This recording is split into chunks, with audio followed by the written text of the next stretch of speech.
The Fed15 podcast is presented by Serving Those Who Serve, a financial planning practice serving federal government employees and retirees all over the country.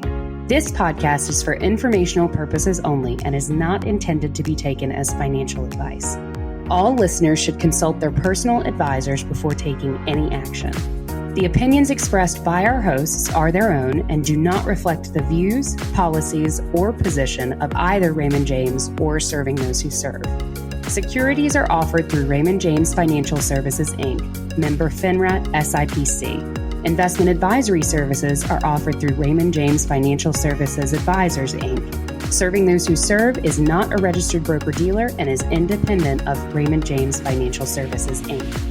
Hi, everybody, and welcome to this week's episode of the Fed15 podcast presented by Serving Those Who Serve.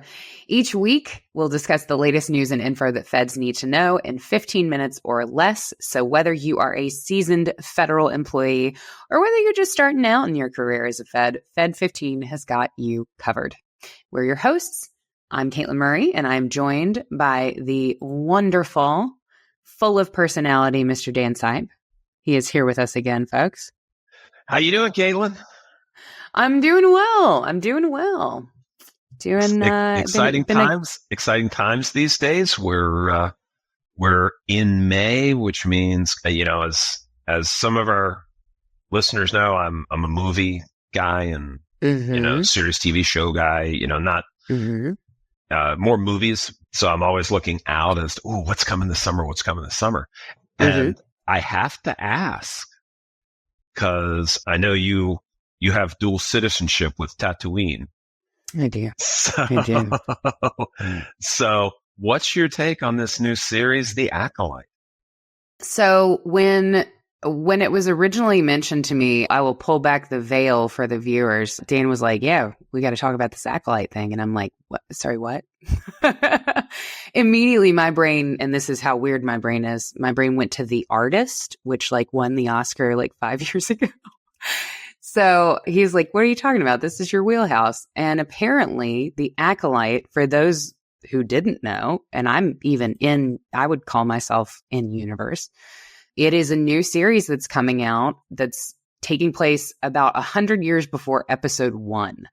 So very odd kind of time frame to be looking at in the Star Wars universe, because it's pre-Clone Wars even, but it's not as far back as what I wish they would do, which is a Knights of the Old Republic series. So Knights of the Old Republic is actually a video game, and this story has ever only been told in video game form. And actually when Disney bought Star Wars, they made it not canon, to everybody's chagrin. In every Star Wars, super nerd Star Wars fan was sad about that. But basically that takes place about 4,000 years before episode 4, before A New Hope. So they didn't go far enough back to do the really interesting storyline. And then they're not in keeping with the kind of Clone Wars, because Ahsoka is very much right after the Clone Wars, kind of between, 1 through 3 and 4 through 7. Or 4 through 6, but they did 100 years before episode 1. And apparently, in my research, it's already been denied a second season. So, and it hasn't even aired yet. It's coming out June 4th. So, well, maybe they've answered all the questions, and second season would overlap with episode 1. So why would you do it? Maybe. I feel 100 years might be a pretty big window. But anyway, so we've talked about Ahsoka before. Sure. The series that we saw last summer? That's a big deal for you. Yeah. That's that is my prime time. I love Clone Wars era Star Wars, which is kind of a weird niche that, it's probably not a lot of our listeners. Our listeners are probably more OG Star Wars, which I can definitely get down with. But when I heard about The Acolyte, I was like, oh, if they're doing 100 years before episode 1, it sounds a little bottom of the barrel. Maybe there's been an update on Ahsoka season 2, and there has not. So, gotcha. So a little sad about that. But Dan, I know you're looking forward to, while we're kind of in space nerd territory, you're looking forward to the new Alien movie. Alien Romulus, yeah. No, I bravely took my wife on a date to see Alien.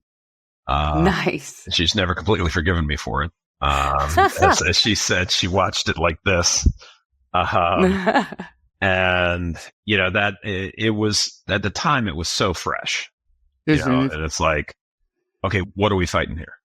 Oh, we're fighting a thing that grabs on your face.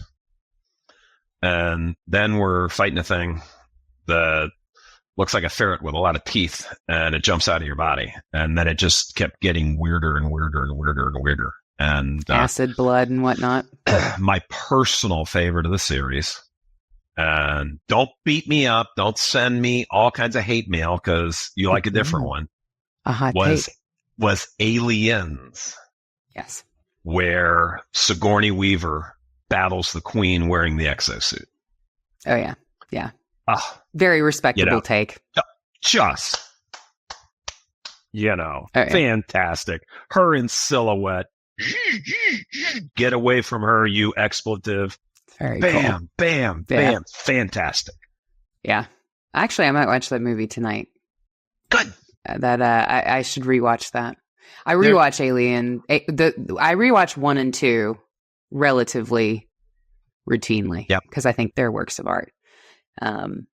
So awesome. Cool. Well, as much as I would love to do a movie podcast with you. I'm told that's what we're supposed to do.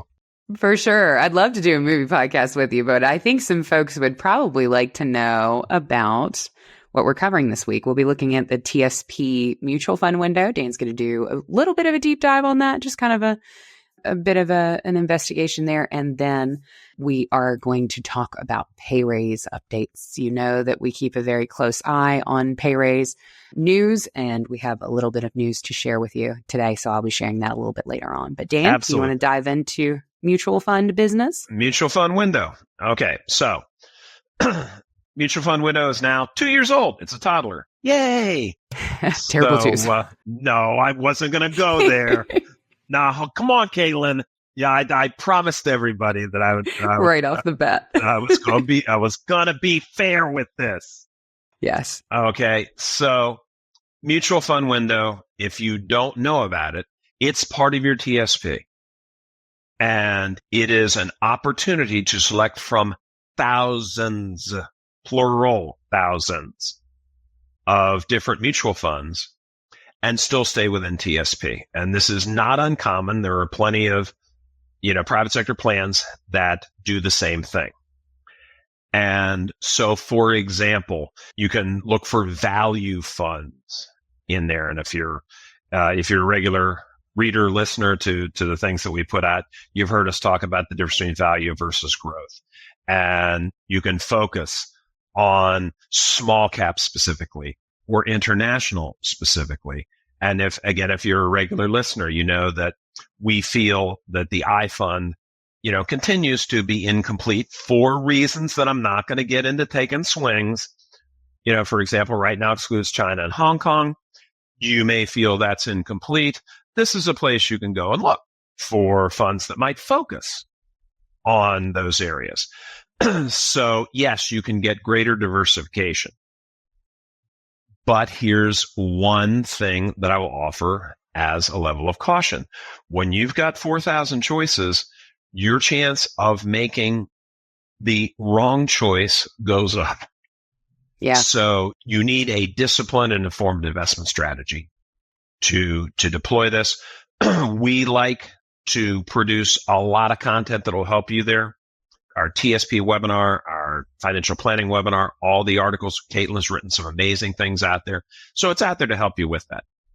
A couple of things that you need to not miss. There are per trade fees and an annual fee. Again, I'm not taking swings here. I'm just telling you these things exist.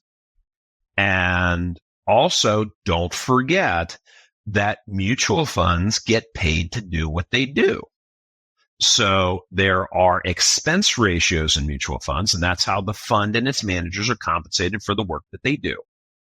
And you are probably going to find, if you look at these, that a whole lot of these funds are not as low as the fees you're used to within your TSP core funds. Yeah. So be educated when you go into these things. We've written a bunch of stuff about it. And again, I'm staying high level on this. A couple of nuts and bolts. You have to do at least $10,000 to be transferred into the window. You can go up to 25% of your total TSP balance. So by virtue of doing some quick math there, if you're under $40,000 in TSP, not going to be able to consider it. And that's fine. You know, this is probably something that you look to do once you've built some things up. And here's the other part. You may not need a financial planner, but you need a financial plan if you're going to use these things. Okay. Yeah. You need to know. You need knowledge. You need insight. And whether it's you're guiding yourself or being guided, you need to know what components of your planning and thought process you will be using to lay out your strategy here. Because you don't want to just go in and go, oh, that sounds good. I'll pick that. So if you have professional help, be sure to discuss it with them. If you don't, come to our site, read up, you know, before you wade into these waters. But 2 years old, happy birthday, you know, mutual fund window. Teething. Yes. Give it a frozen bagel. Indeed. Yeah, I think that the pivotal, everything really that you said there was important. That was a great kind of overview of that option, Dan. But I think one of the things that slips past people the most, I think, is that there is a 25% cap on how much you can put in, right? So, you know, if you've got $1 million TSP and you want to put it in the mutual fund window, the most that you can put in there is $250,000. And I think that is important for folks who are interested in taking advantage of the mutual fund window to understand that 75% of your money is still going to be in the standard 5 core funds. So very important there. Well, let's talk about the pay raise, shall we? Let's talk pay raise. I always love talking pay raise. Oh yeah, here at Serving Those Who Serve, we keep a pretty close eye on pay raise updates for you. We know it's important. We know that it's a topic of interest. So, want to just kind of review things. The White House back in March had proposed a 2% raise for next year's budget, the 2025 budget. This would go into effect on January 1st of 2025, barring any, I hesitate to even say it, barring any potential shutdown drama that could lead to some sort of retroactive pay increase like we saw in 2019. But assuming everything goes according to schedule, it would start January 1st of 2025. And without any action from Congress, we have seen that in recent years, budgetary measures or bills like the FAIR Act. Barring anything there, this would go into effect via an executive order around mid to late December. Now, it's important to call out that the FAIR Act did suggest a 7.4% raise for 2025. And there's a pretty big difference between 2% and 7.4%. Indeed. So when we are kind of looking towards pay raise updates, things like that, always want to consider this in the context of inflation. Because really what those pay raises are meant to do is make sure that our feds, you know, as we see, right, the costs of everything in the grocery store, bread, milk, and eggs are going up. We want to make sure that wages are also going up so that you're not losing purchasing power. And currently our annual inflation rate's around 3.5%, which is higher than the historical average, which it averages typically between 2 and 2.25%. So important to mark that. Recent projections, though, have that rate decreasing to about 2.2% by the end of the year. And that would be kind of in keeping with what we have seen historically, kind of this bump up in recent history of inflation that we saw in 22, 23.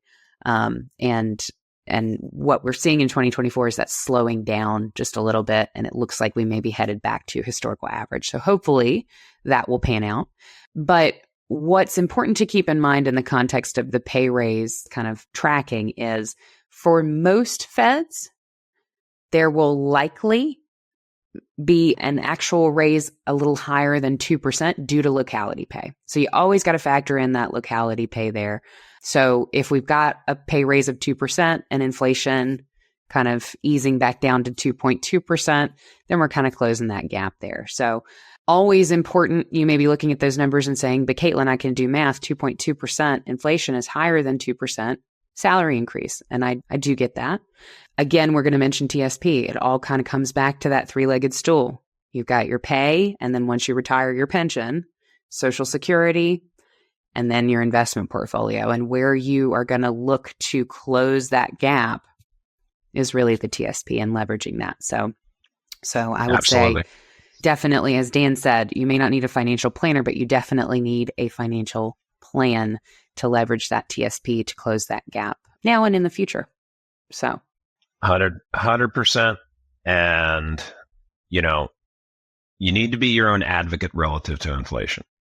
Mm-hmm. Okay. So you got to make sure that you're setting aside money and that you're handling it well and you're managing it well so that you're also looking out for yourself.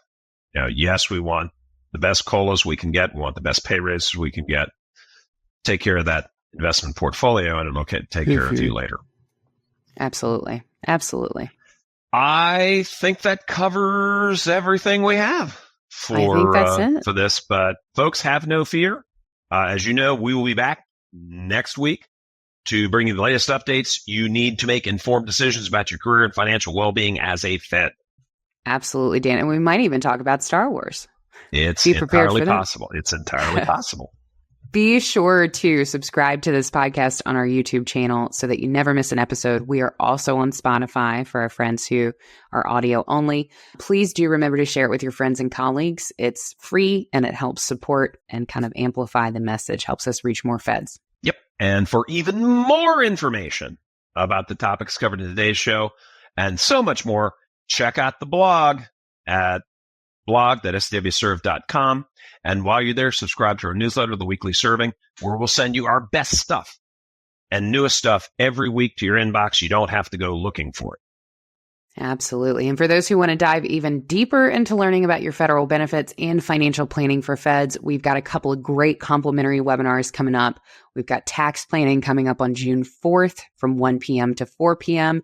And we've got TSP planning coming up on June 20th from 1 p.m. to 4 p.m. as well. So if you are listening to TSP Mutual Fund Window and using the TSP to hedge against inflation and all of that is kind of swimming around in your head, you need to ground. The TSP planning webinar would be a great place to start. Absolutely. And we are super proud. We are super proud that we've got so many of these out there. At different times, you can find them. We've got all the content because, Katelyn, did you know there are people in our universe that are putting forth the idea that less education is better? Okay. I wouldn't have believed it. I saw it myself, and it was all you need is 1 3-hour webinar to know everything you'll ever need to know. Yeah. Okay. So folks, be careful. There's so much stuff out there. Don't let, because somebody's willing to give you this much, don't let them tell you that's all you need. Okay, yeah. That's why we're super proud of all the content we put up for everybody. Absolutely. To help. Yeah.